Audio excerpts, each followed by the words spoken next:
James Corbett of The Corbett Report. You're tuned into The Corbett Report podcast here in October of 2022 for episode 429, Meet Elon Musk, Technocratic Huckster. And yes, as you may or may not have noticed over the past several years, the cult of Elon is strong with many fanboys out there. And if recent events are any indication, they're stronger than ever. I mean, my God, is there anything that this Elon Musk character cannot do or will not do or try to insert himself into? I mean, he's consulting with Putin, or maybe not, but then again, maybe so, on how to end the war in Ukraine that he actively supported with Starlink, using government money, of course, but whatever. He's also going to give Taiwan back to China, apparently. Why not? I mean, it has nothing to do with the fact that Tesla's Shanghai factory accounts for 30 to 50% of their total production. No. Honest, guys, he's just motivated by love for humanity. And now, here he is, unveiling this ridiculous slap-together wires-hanging-out robot from the 1970s that can take 6 awkward steps as if it's defecated in its pants and then awkwardly wave to the audience before doing some cringy Elon Musk-esque dance. I guess the robot learnt from the master on that one, huh? And meanwhile, the Boston Dynamics robots are running over balance beams and doing backflips in shame at the fact that they are only capable of doing parkour. I mean, is there anything that this real-world Tony Stark character cannot do? I jest, of course, but I do not jest about the fact that the cult of Elon is strong. I mean, hey, he's gonna save Twitter! Again. As if that's something that we need or should want in the first place. Yay, that controlled outlet. Centralized communication, guys, that's where it's at. It's absolutely amazing the things that people can get themselves to be on board with, because Elon Musk is promoting it. And if you think the Tony Stark reference is just because, oh, you know, he appeared in Iron Man 2. I mean, hey, look at that. Isn't that funny? You got Tony Stark and Elon Musk appearing together. But wait, do you know that, in fact, this isn't art imitating life?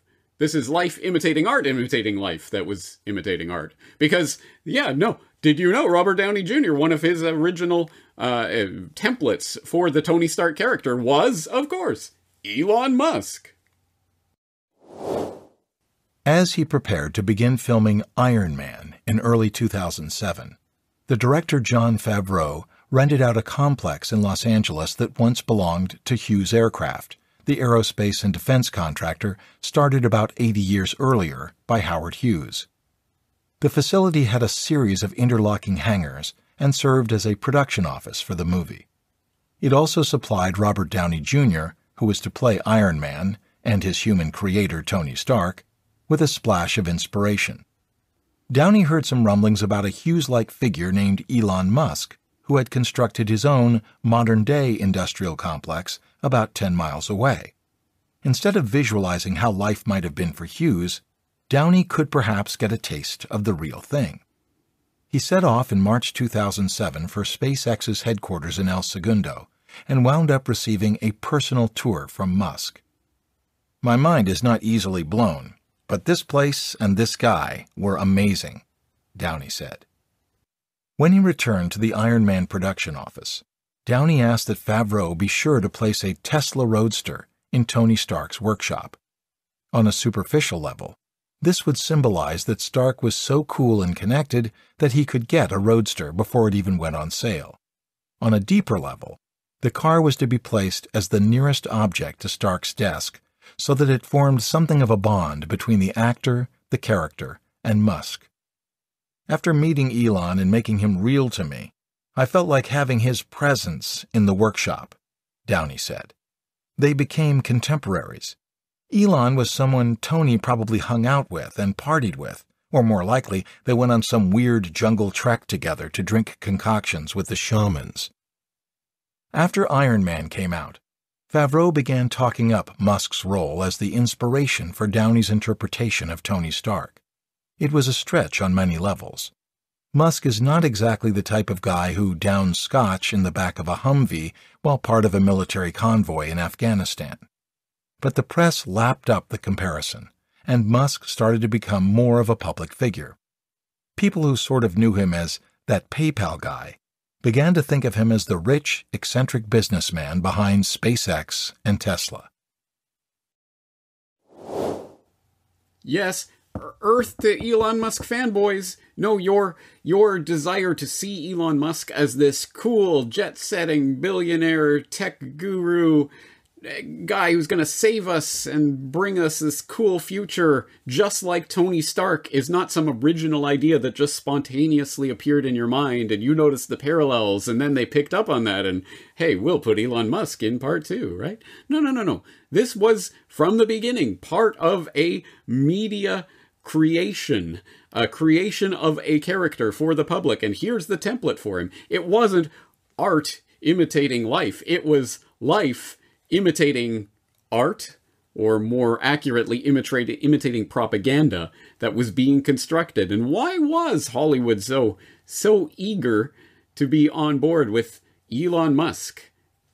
Way back then in 2007, 2008, back in the early days. How about even earlier? Because yes, just like you could look at a completely artificially media constructed character like Greta Thunberg, who just so happened that on the very same day, the very first day of this climate strike by this absolute nobody, some Swedish schoolgirl in the middle of nowhere who just all by herself just spontaneously decided to go on a climate strike, literally by herself outside of her school, on that very day, who shows up but an ex-financial PR executive with a freelance photographer to snap pictures and make videos about her, post her to Facebook and YouTube, get tens, ultimately hundreds of thousands of views, and generate viral interest in this Swedish schoolgirl that who the hell knew she was on strike? Well, apparently this PR executive did, and lo and behold, she goes on to become the Ig Nobel War Prize nominated Time Führer of the Year winning climate activist extraordinaire. Wow, it's almost like the media concocted that out of whole cloth. Hey, here's a convenient tool, a prop to use in this artificially constructed media narrative of ours. And wouldn't you know it, of all of the people making all sorts of crazy millions back in the 1990s during the dot-com boom, when everyone and their pet, or is that pets.com, was making crazy amounts of money in Silicon Valley, who was the one that the CNN cameras decided, we'll pick this guy to follow around and do some bizarre, contextless, why the hell are they showing this? This clearly is not news, puff piece about, other than, at the time, a relative nobody, Elon Musk. Hi, Elon Musk speaking. I expect to receive a car that I've just bought, which is called the McLaren F1. There are 62 McLarens in the world, and I will own one of them.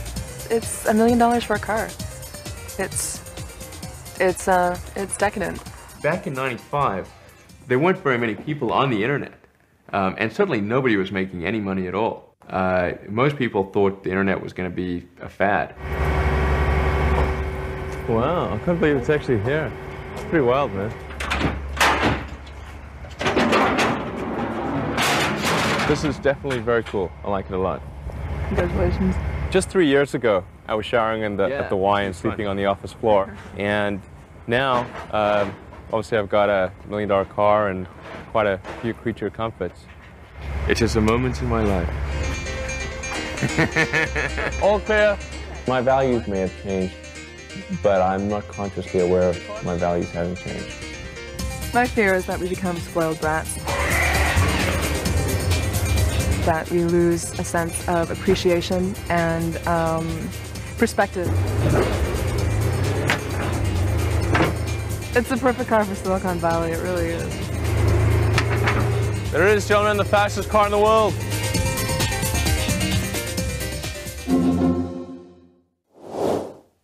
This is CNN, and Darth Vader is telling you this is your new robot overlord. Yes, you cannot make this stuff up. That was CNN 1999 featuring one of the many newly minted Silicon Valley millionaires, Elon Musk, who at that time had just freshly founded X.com, long before it turned into PayPal, and before it was really anything to speak about. But they didn't even try to cloak that in the sense that this is some sort of news story. What was the news value of that particular puff piece? It was a PR piece. One might wonder who paid what to whom in order for that to air. But at any rate, it certainly served the creation of the mythos of Elon Musk. Well before the general population had any idea who this guy was. Let's feature him in this hard-hitting news report about him getting in a McLaren F1. Yeah, cool. Interesting, isn't it? And it does start to raise questions. But I know there might be some out there who's still clinging on to their fanboydom. Well, come on. I mean, he's one of the cool billionaires. He made his money the good old-fashioned honest way, and he's cool. He smokes pot on Rogan, and he makes memes and jokes about Bill Gates. See? He's on our side. He's one of the good billionaires who just happens to promote absolutely every one of the fundamental globalist agenda items. And the pace of change is going to require us to do more fundamental reimagining of our social and political arrangements. And so we're going to have to consider new ways of thinking about these problems, like a universal income. There will be fewer and fewer jobs that a robot cannot do better. Okay. What to do about mass unemployment? This is going to be a massive social challenge. And I think ultimately we will have to have some kind of universal basic income. Aujourd'hui, au bout de ça, on parle de puces qu'on pourra s'implanter. Ce sera quand ça? Certainement dans les 10 années à venir. Et d'abord, on va les implanter dans nos vêtements, c'est-à-dire wearables, comme on le dit. Et après, on pourrait s'imaginer qu'on les implante dans nos cerveaux ou dans notre peau. Et à la fin, peut-être il y a une communication directe entre notre cerveau et le monde digital. We've simplified this to simply something that is about the size of a large coin. And it goes in your skull, replaces a piece of skull, and the wires then connect within a few centimeters or about an inch away from the device. I mean, frankly, to sort of simplify this, what we're, I mean, it's more complicated than this, but it's, in a lot of ways, it's kind of like a Fitbit in your skull with tiny wires. So I guess one question is, how essential is, at a governmental level, a carbon tax or something that prices carbon to create the right incentives? Yeah, it's absolutely a carbon tax, if it's politically adoptable, if that can practically happen. A carbon tax at quite a high level that, has some resemblance to the green premiums for these products. So it'd have to be like $100 to $200 a ton. That sends out the clear market signal. So we need to go from having an untaxed negative externality, which is effectively a hidden carbon subsidy of enormous size, $5.3 trillion a year, according to the IMF, every year. We need to move away from this and have a carbon tax. So what can you do? I would say whenever you have the opportunity, talk to your politicians, ask them to enact a carbon tax. We have to fix the unpriced externality. I would talk to your friends about it and fight the propaganda from the carbon industry. Elon met with biotech company CureVac, one of Tesla's business partners, who are currently working on a COVID-19 vaccine candidate that is being funded by Bill Gates. Tesla is working with CureVac in an effort to build a new kind of vaccine printer that can manufacture molecules. The new vaccine is being developed using Tesla's RNA printing technology, a new biotech advancement that Tesla and CureVac actually began working on last year. Oh, now, look, I'm perfectly well aware that people who are on the side of Elon Musk will argue that these clips are cherry-picked or that, well, he didn't really mean that. And there are many pieces of information that they could cite which seem to suggest that perhaps Elon Musk really is one of the good billionaires. He really is on our side, people. For example, in 2020, he came out as a freedom advocate. Give people their freedom back, he tweeted in response to a Wall Street Journal editorial on do lockdown save many lives? In most places, the data say no. Give people their freedom back, he said. And he upped and moved from California to Texas, moved his business and his base of operations there in support of more freedom, relatively more freedom in another state, right? And he's been right about other issues. As I'm sure my audience is well aware, PayPal backtracks on finding users for misinformation, calls it an error, ha ha ha. But a lot of people weren't buying it, including David Marcus, I believe a former president of PayPal, at any rate, a former high-ranking official in the company. It's hard for me to openly criticize a company I used to love and gave so much to, but PayPal's new AUP goes against everything I believe in. A private company now gets to decide to take your money if you say something they disagree with. Insanity. And Elon Musk agreed, he tweets in reply. Yes, see, even Elon Musk, co-founder of PayPal, agrees that this idea that PayPal can deem you misinformation and fine you $2,500 per incidence is insanity, right? So he's on our side again. There are lots of things that you could point to. For example, this Fortune article from 2007 on the PayPal mafia, talking about some of the early co-founders and early employees of PayPal, including, of course, Elon Musk, and also this character who we looked at recently on Solutions Watch, Peter Thiel. And if you drill down into this article, you'll find some things that, again, you could say are in Elon Musk's favor. For example, talking about his ouster from PayPal, Musk still contends he didn't deserve his fate, that his biggest flaw was being cut from a different cloth.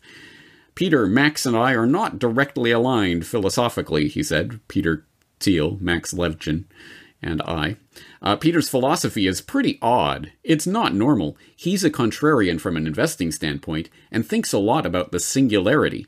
I'm much less excited about that. I'm pro-human. You see, the reason that Elon Musk is interested in promoting the brain chip and the AI and all of this, the robots that will dance awkwardly and totally are going to be around in a few years to take all our jobs, guys. The reason he's behind this is because he's pro-human. Don't you get it? If we don't take the brain chip upgrades, we're going to be just mere biological life that the AI will eliminate. So in order to prevent ourselves from becoming pets for the rising robots, we have to take the upgrade. So he's talked about this, and AI being a fundamental threat to the human species. If you assume any rate of advancement in AI will be left behind, he stated, we would be so far below them in intelligence that we would be like a pet, like a house cat. And that is one of the stated reasons that he has given for being interested in pursuing projects like Neuralink, the Fitbit for your brain, where he's planning to brain chip people in order to get them on board with the overall AI takeover of the planet. But don't worry, guys. They'll keep us around. We'll be like pets for these AI. But again, you could point to these things and some of the things that he says on the surface that he's not wrong about. Heck, he's even talking about overpopulation, and that, indeed, overpopulation is the myth. In fact, it's underpopulation, and we have to worry about the underpopulation crisis, as you might have heard, James Corbett and many other people in alternative and independent media talking about for years, if not decades. But hey, good to see a billionaire is saying these things too, and you know what? He's not wrong. But it does raise an interesting question when we talk about Peter Thiel's philosophy versus Elon Musk's philosophy. What is Elon Musk's philosophy? I think we need to start to drill down on that, come to a better understanding of that if we do want to understand where Elon Musk is really coming from and what is he really promoting and why does he seem to be on board with all of these globalist agendas. Maybe we should start looking into the character and background of this person. And as Solutions Watch viewers will know by now, of course, you can do so by going to a number of different sites. Well, for example, as we talked about on Solutions Watch recently, you could go to Wikipedia and you could find all of the boring sort of biography 101 sort of stuff that you'd find in any rundown of Elon Musk. He's a business magnate and investor. He's the founder, CEO, and chief engineer of SpaceX, an angel investor, and proud product architect of Tesla Inc., founder of the Boring Company, blah, blah, blah. Born and grew up in Pretoria, South Africa, immigrated to Canada, went to Queen's University and then University of Pennsylvania, Stanford University, attended for 2 days, founded Zip2, da-da-da-da-da. Okay, boilerplate biography. But as we talked about in Solutions Watch, obviously this is just for skimming the surface of the mainstream of the mainstream. This is what you are allowed to know about the Elon Musk character. And there are many, many references that you could point to and that you could click on if you are so inclined. But we could go deeper than that, right? Of course. It's the Corbett Report. We will go deeper. So let's go to Wikispooks, which of course does have an Elon Musk page with some interesting additional details that you probably won't find there at Wikipedia, that is. Elon Reeve Musk is a billionaire U.S. businessman. Musk is mostly known for his two biggest companies, Tesla and SpaceX. He accumulated most of his wealth through government subsidies. Ding, ding, ding. Musk is a member of a very influential group of friends of the Stanford University or University of Illinois at Urbana-Champaign named the PayPal Mafia, as he was involved in the early start of PayPal. SpaceX was founded with the help of Mike Griffin, who worked for CIA's venture capital arm and was later appointed as NASA administrator by George W. Bush. Bloomberg reported that he became a young global leader of the World Economic Forum in 2008. And there's a link, a citation. You need to find out more about it? Well, there it is, and it's even way backed for you, so you don't even have to give Bloomberg any of your traffic. You just click on the link, and you've got the way back archive of the aforesaid Bloomberg article, which will tell you all about Elon Musk becoming a young global leader back in 2008. So, again, there's a lot of information that we could dig up on this particular character in this particular drama. But maybe there's even more. I mean, again, if we're looking at what is his underlying ethos, what's his philosophy, where does he come from on various issues? Well, we might start to look, for example, at the things that he puts in plain sight, like Elon Musk's jacket at the Met Gala, which reads Novus Ordo Seclorum, which, let me check. Oh yeah, New World Order, right? Okay. Yeah, seems about right. First, he was against COVID-19 vaccinations. Then he says that he is vaccinated for COVID-19, and he encourages people to get vaccinated. Elon Musk's wealth increased by tens of billions of dollars during the COVID lockdown. Again, like many of the other billionaires out there, he profited from it. Here's about his stance in Ukraine, so talking about the SpaceX satellite funding of the Starlink venture, which I mentioned before, and which, as always, all of the information that we're talking about today will be cited in the show notes at corbettreport.com/Musk, M-U-S-K. But going on from there, talking about his Twitter moves and a critical look at Elon Musk. So definitely some good information in here in the Wikispooks article. But let's go even further. So obviously I have some information on Elon Musk in the Corbett Report archives. So if you type in Musk into the search engine, you're going to find an awful lot, because I have talked about him a lot. At the very least, I've mentioned him in many different articles and things. So in fact, there might be a little too much. Let's search specifically for Elon Musk. And right here, right off the top, this is the article that we'll be looking through today, because I think it contains a lot of information on this character and where he comes from. I start off by noting a tweet that he made, a couple of tweets actually, back in 2019, where I start saying, imagine being the real-life Tony Stark, a billionaire, jet-setting tech whiz playboy who's developing the multi-billion-dollar rockets that will not only privatize space travel, but help get humanity to Mars. And imagine you announce the whole thing on Twitter with a big splashy Occupy Mars picture of the red planet, only to be told that you posted a picture of the moon by mistake. A red-hued blood moon, to be sure, but the moon nonetheless. How embarrassing. Luckily, the cool billionaire tech guru who's selling electric cars and building underground hyperloops and rescuing Thai children from caves and selling not-a-flamethrowers to raise some money on the side took it exactly how you'd expect he would, by tweeting a couple of laugh-crying emojis and a hearty, "Moon too." What class. But then again, would you expect anything less from the man whom Werner von Braun predicted would be the future leader of Mars? Of course not. And for people who really don't understand how the internet works, these blue words are hyperlinks, and you could click that and you would find more information about Werner von Braun talking about the Elon of the coming Martian government. Anyway, interesting little rabbit hole there, but more to the point, what many may have missed in the back and forth about the Moon-Mars gaffe, however, is another tweet Elon Musk made about the scheme. Granted, this one is not quite so exciting to the general reader. Accelerating Starship development to build the Martian technocracy. The Martian technocracy. What is this? More whimsy from everybody's favorite mega-rich tech geek?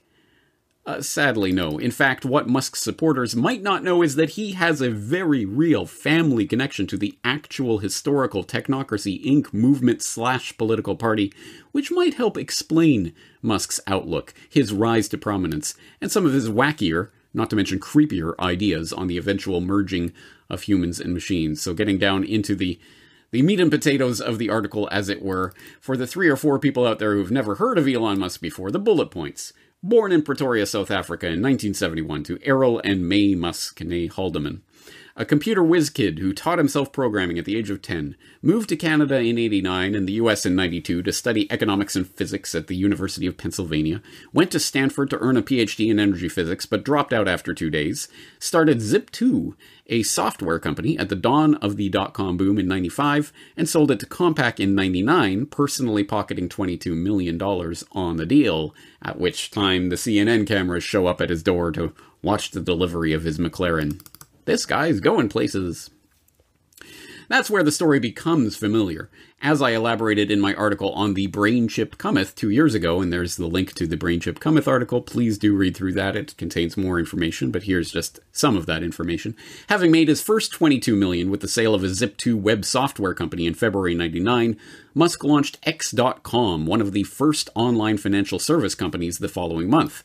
X.com then merged with its main competitor, Confinity, which had a money transfer service called PayPal. Musk served as CEO of the PayPal conglomerate until 2000 and remained its largest shareholder until it was bought out by eBay in 2002 for a cool $1.5 billion. Musk pocketed $165 million from the deal. From there, Musk founded SpaceX, which borrows money from the government at ridiculously low interest rates, and Tesla, which borrows money from the government at ridiculously low interest rates, and SolarCity, which borrows from SpaceX and Tesla. Neither Tesla nor SolarCity actually make money. Note, this was 2019. But in the age of entities like YouTube, which boasts 1 billion users but still has no timetable on reaching profitability, perhaps we can chalk that up to the new normal. As Market Slant noted in their expose of Musk's 3-way government-sponsored arbitrage scheme last fall, and of course there's the link to the article, Elon Musk now has 2 companies that do not make money, Tesla and SolarCity. He has one that makes money from prepayments for services yet to be given, SpaceX. All are financed by the US taxpayer at ridiculously below market rates. The table is now set for financing using inflated currency, sound familiar? In the form of Tesla stock to get real cash in Mr. Musk's pockets. Sounds like some sort of children's story or something. Anyway, put a little mental asterisk next to that, using Tesla stock to get real, actual money in Musk's pockets, because that does actually play a part later. But anyway, more recently, Musk has become known for his, shall we say, eccentricities, like when he called British diver Vernon Unsworth, who helped in the Thai cave rescue of 2018, and who dismissed Musk's ham-handed attempts to help in the rescue as a PR stunt, a pedo guy.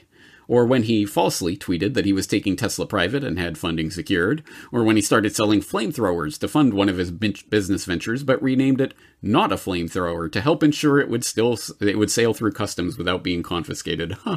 What a card. Or when he smoked marijuana on the Joe Rogan podcast with 6% of Tesla's share value evaporating in one puff of smoke. To his fans, all of this merely adds to his mystique. He's just a fun, unpredictable guy who knows how to generate publicity and make money.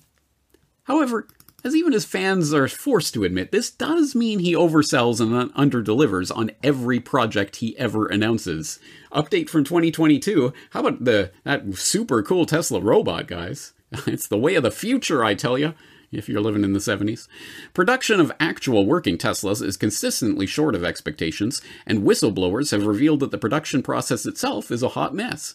His grand vision of a futuristic NYDC in 29 minutes Hyperloop quickly devolved into a normal car tunnel.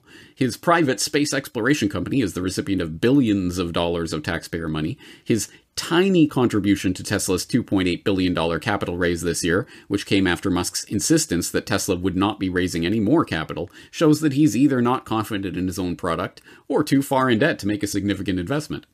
But to his supporters, these failures are just signs that Musk's genius is constantly pushing him beyond the boundaries of current technology. His detractors have a simpler explanation. He's a con man. But if he were only a con man, that would be one thing. The problem is, he's much worse than that. As I also noted in my Brain Chip article, Musk is like Beelzebub, popping up every time the worlds of government funding, military research, and Bilderberg technocrats collide. When our good friends at DARPA hold a robotic challenge, Musk is there. When the World Government Summit convenes, Musk is the star attraction. Need someone to pimp transhumanism?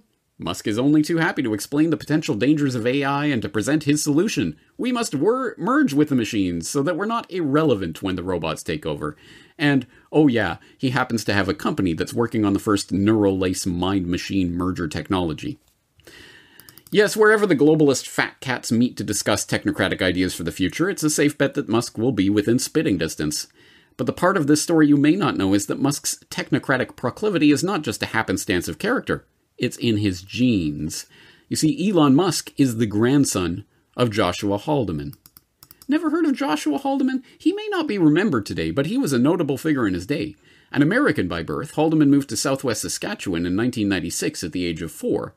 During his eventful time in the Canadian prairies, Haldeman helped found the province's first chiropractic association. He waged a public health campaign against Coca-Cola, and depending on whether you trust the Canadian Chiropractic Association or the Financial Times, and of course there's links to both of these claims, he was either the research director or the party leader, or potentially both, of the Canadian branch of the Technocracy Party. As I've discussed on the Corbett Report many times now, technocracy was a social movement /philosophy /political ideology seeking to construct a system of scientific control over society.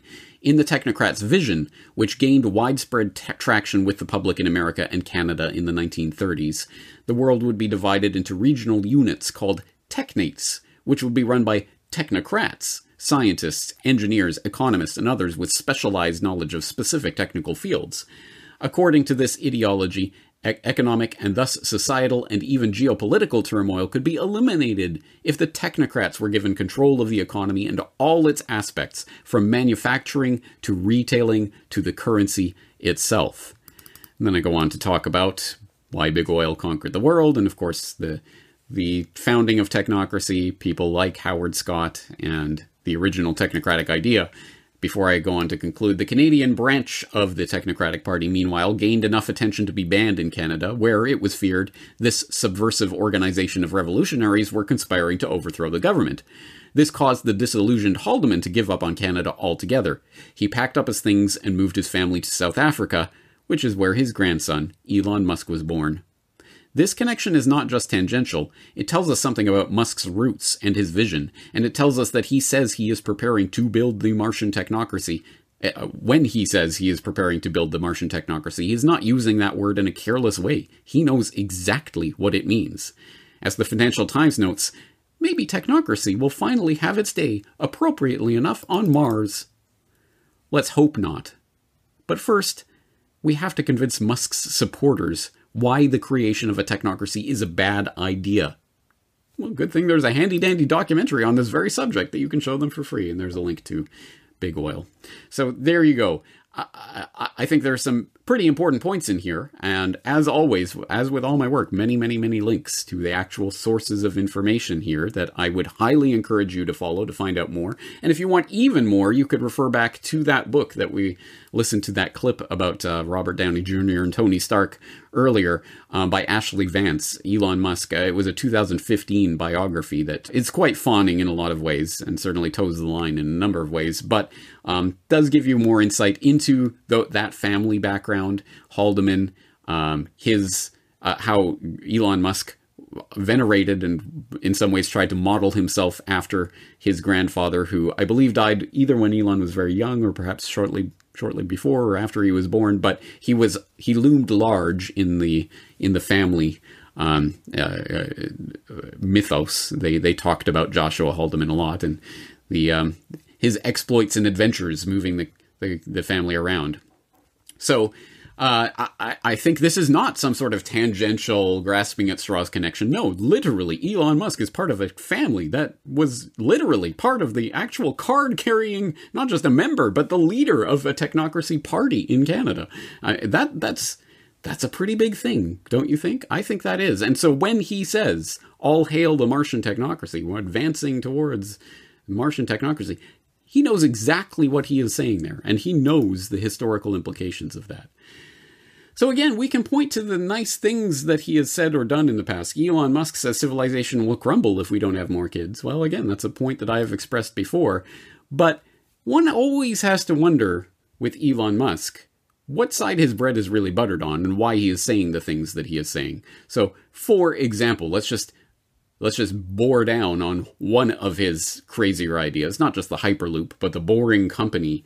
This idea that he came up with just sitting there in traffic one day. Oh, won't someone do something about this? I know. We'll drill these giant tunnels. But, I wonder if that has anything to do, that the Tesla and Boring Company and Hyperloop and all these crazy ideas of his, I wonder if that has anything to do with the fact that he actively dislikes any form of mass transit. Do you think there's a deeper underlying reason why he's constantly putting down ideas for mass transit or for other types of systems that might horn in and into his scams and schemes? So this has been noted before.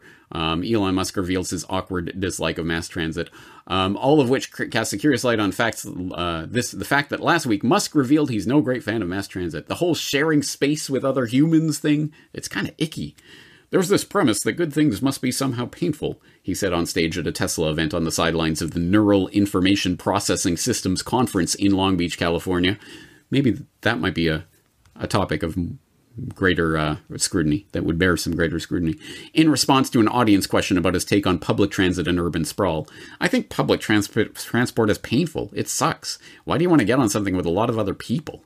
That doesn't leave where you want it. It doesn't leave where you want it to leave. Doesn't start where you want it to start. Doesn't end where you want it to end. And it doesn't go all the time. It's a pain in the ass, he continued. That's why everyone doesn't like it. And there's like a bunch of random strangers, one of whom might be a serial killer. Okay, great. And so that's why people like individualized transport. That goes where you want, when you want. All right. I wonder if there's any sort of financial motivation going on here, and that can be further explored in an article that got some notoriety at the time, some attention. Elon Musk is convinced he's the future. We need to look beyond him, which I think just as a general sentiment is probably quite true. But it does note, for example, he has a history of floating false solutions to the drawbacks of our over-reliance on cars that stifle efforts to give people other options. The Boring Company was supposed to solve traffic, not to be the Las Vegas amusement ride it is now.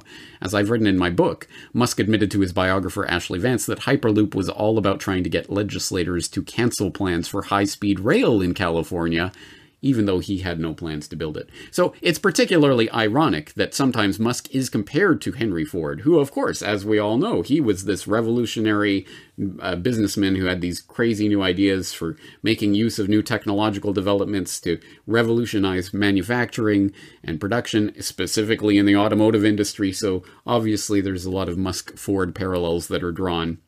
But isn't it interesting, as you will remember from the Big Oil documentary, that Ford was saying, hey, we can make fuel out of absolutely anything that can be fermented, potatoes or weeds growing on the side of the road. All of it is fuel for the future. But no, we're not going to pursue that. We're not going to pursue the electric vehicles that already existed pre-Ford. No, we're going to go with oil and gas, and we're going to literally buy up and mothball various public transportation systems that already were existing and flourishing in early 20th century America.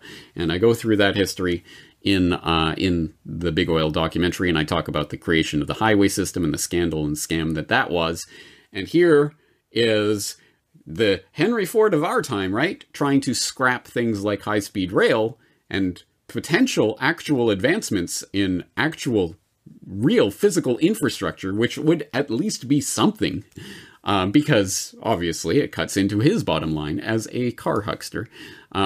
This is explored in greater detail at Jalopnik. Did Musk propose Hyperloop to stop California high-speed rail? And it does cite that previous article that we were just looking at, but it does also talk about the response from Ashley Vance that I talked about earlier. She was the biographer who wrote that 2015 biography that's quite laudatory.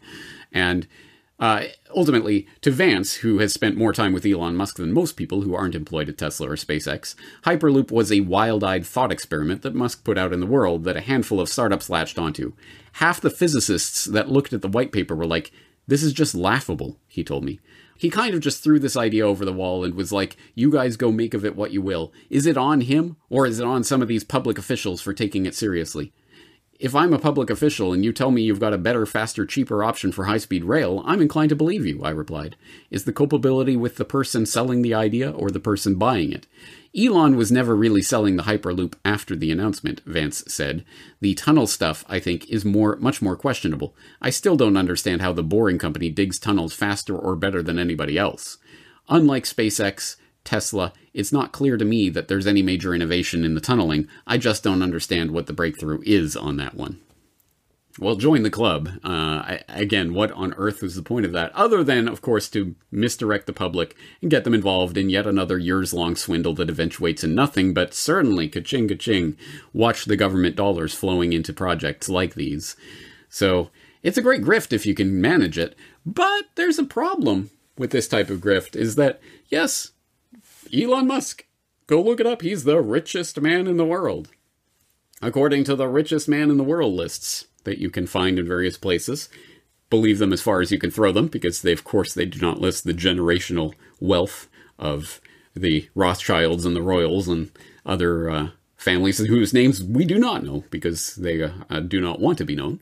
But at any rate, the outward-facing, here's what we can see on the books, richest man in the world, Elon Musk. But he is tech's cash-poor billionaire, according to the Wall Street Journal. And when this article was written, way back when, in 2020, he was only worth $39 billion on paper. Well, now it's $240 billion. But anyway, who's counting? But the electric car maker who announced he's selling his house and most of his worldly possessions needs a wad of money to exercise his latest payout. Because, of course, as with so many of these billionaires that are, again, on the front-facing billionaires that the world, whose names the world knows, don't actually have billions in their bank account. Of course not. It's in these various companies that they sit on the boards, and they're the CEO, and they have various shares, and they can exercise options to sell shares at various times, but only in certain windows, and following certain rules. And if they don't play right, they're going to be taken down by the enforcement agencies. And by play right, of course, it doesn't mean following the letter of the law and doing things that way. No, it means by saying the right things and doing the right things in service of the establishment, as we all know. They can take you down in a moment if they wanted to for tax evasion of some various sort, if they wanted to. And it's like this for Elon Musk and all of these other controlled billionaires. Who get to be the front face for various globalist agendas. And that plays into what we mentioned before about the selling Tesla stock as a way to cash in on all these government subsidies that have come in over the years. And that plays into this Twitter deal. Again, he's going to save free speech by taking this controlled platform. And one of the things that he has been floated, at any rate, as a potential for where he's going with this, Twitter's all bots, is that, well, what we need is real identity. we need to identify you and have you registered or whatever the plan will be in order to make sure it's not bots on Twitter. Yay! Wait, is this the ID for the internet that's coming in through the back door? Who knows? We'll see. But in the meantime, remember back when he wasn't going to buy Twitter and now he is again, maybe, whatever? Well, if Elon Musk walks away from the Twitter deal, it could actually save him $400 million in taxes, because you might remember that there was that clause that basically, as they were negotiating this $44 billion deal, there was the $1 billion hook clause that, if you walk away from this deal, you're going to owe us $1 billion. Okay, well, there you go. So he's taking $1 billion hit by attempting to buy Twitter and then not buying it. What was that all about? Well, one of the things about that is that if he took that $1 billion as a capital gains loss, then he could write it down on his taxes to the tune of $400 million, meaning that ultimately it's not a $1 billion hit, it's a $600 million hit. But what does that enable him to do? Of course, the entire Twitter deal allowed him to sell $8.5 billion in Tesla stock, which he did exercise that option. Again, why was he doing this? Oh, to buy Twitter. But even if he doesn't buy Twitter, he still gets the $8.5 billion Tesla stock sale, which isn't suspicious because he needed it to finance this other deal. That's what he's doing it for, right, guys? It puts actual liquidity in his pocket, and he takes the $1 billion hit, but then he gets $400 million tax rebate. So really, it's $600 million hit. So he ends up with $7.9 billion. Of Tesla stock that he would not have been able to liquidate quite so easily if it weren't for this type of deal. So this is the way that these types of deals and mergers and acquisitions and all of this type of high finance stuff rolls. There are layers upon layers of financial trickery going on. This is just one window into the public side of it. Not that I think this is fundamentally what any of this is about. Again, you can look at the Hyperloop scam and the Boring Company scam and the I'm gonna buy Twitter scam and all of these other scams, and you could see the monetary side of it. And that means something, but I don't think it fundamentally gets to what this is really about, does it? Again, we've seen this before, actually, with regards to Bill Gates. Of course, the philanthrocapitalism that some, even in relatively mainstream spheres, started to call out, even before the scamdemic, but even into the scamdemic, calling out the Bill and Melinda Gates Foundation as essentially a business that was drumming up business for the businesses that the Bill and Melinda Gates are invested in, and suddenly their foundation is supporting these particular types of industries and these particular types of ideas in order to essentially bring money in. And yeah, of course, Elon Musk is involved in similar things as well. But it's beyond that. It gets to something much darker. And here's one window into that. For example, Futurism.com just recently had this article up. Battle erupts over alleged grisly photos of brain-hacked Neuralink monkeys. And I don't know if you guys were following this story at the time. I was, when this started to come out last year, that, oh, you know those cool brain-chipped monkeys that they used in that demo video that I played in the previous Corbett Report episode, where they're playing ping pong or pong on the computer screen with their mind. Wow, it's so cool. This will be the brain-chipped future, guys. Well, it turns out, actually, no. A lot of those monkeys died. Almost all of them showed signs of severe distress. It's a horrible, grisly, gruesome experiment. And yeah, trigger warning for people who really do get very queasy about animal cruelty. Maybe just skip ahead a few minutes, because it's truly, truly sickening. And whoever's doing this really does need to be held to account for it. A California university is refusing to release a cache of grisly photos of monkeys reportedly injured during experiments testing Elon Musk's Neuralink brain implant technology, in spite of a lawsuit aiming to force the school's hand. In a press release, the Physicians Committee for Responsible Medicine advocacy group said that it had learned the University of California, Davis is in possession of 371 photos of the experimented upon monkeys that were subjected to Neuralink tests. which took place at the school's veterinary lab facilities. Earlier this year, Neuralink admitted that a fifth of the 23 rhesus macaque monkeys it used to test its brain-hacking implants had been euthanized after developing infections and malfunctions. Malfunctions, think about that.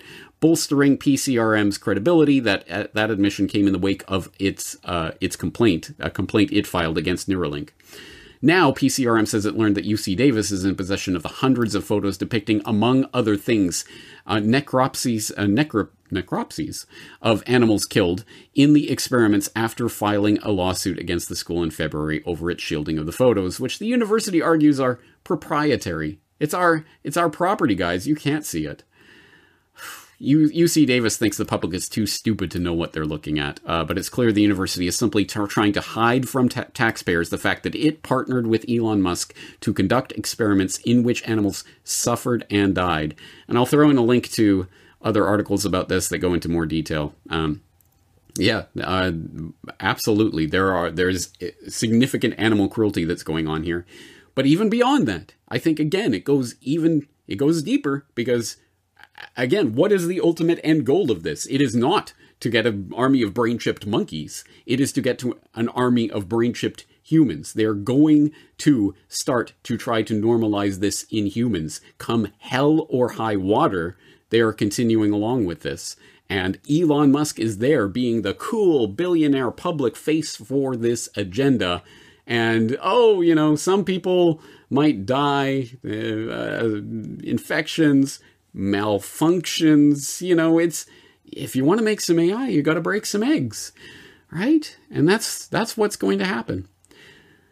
But perhaps even beyond that, personally, at a personal level, because there are many, I would say, most of these billionaire cretins are in service of the globalist agenda one way or another. They get put in positions where they are able to do what they do and get heavily subsidized by the government and helped along in 18 ways from Sunday that no average businessman would ever be able to get the type of help that Elon Musk got along the way in order to put him in the position where he's in.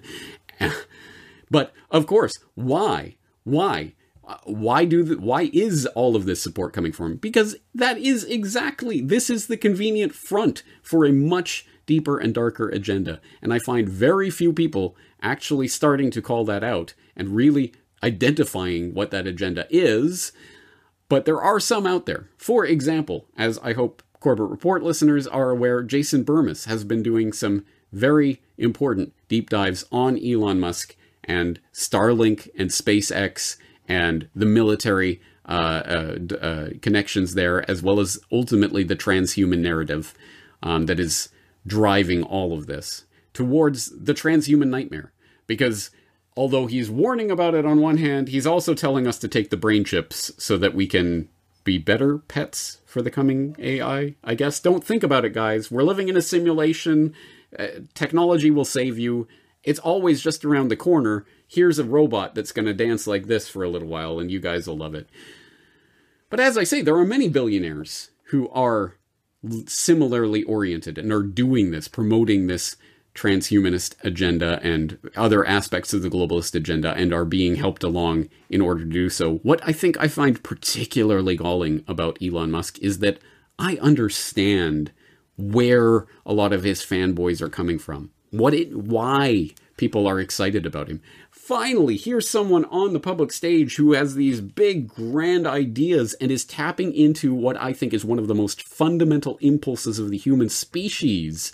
That inventor, explorer, we're going to go and find new frontiers, we're going to conquer them, we're going to develop new ideas and technologies, we're going to continue to expand and continue to develop. Yes, that is the human spirit in a nutshell. That is what has driven humans for countless generations to get to the point where we're at, and even further if it weren't for the parasitic elite at the top who are trying to steward over us and control us with their brain chips and their transhuman nightmare and the agenda at play, which is exactly what Elon Musk is doing. He's taking that energy, which is such an important part of the human spirit, and directing it directly into the globalist plans. Carbon taxes and brain chips and universal basic enslavement and everything else you can think of.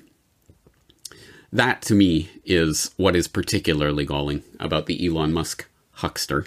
But there are many hucksters that can and should be called out, I suppose, and, well, there's plenty of more Corbett Report podcasts to be made, so don't worry, other billionaires, I'm sure you'll get your turn.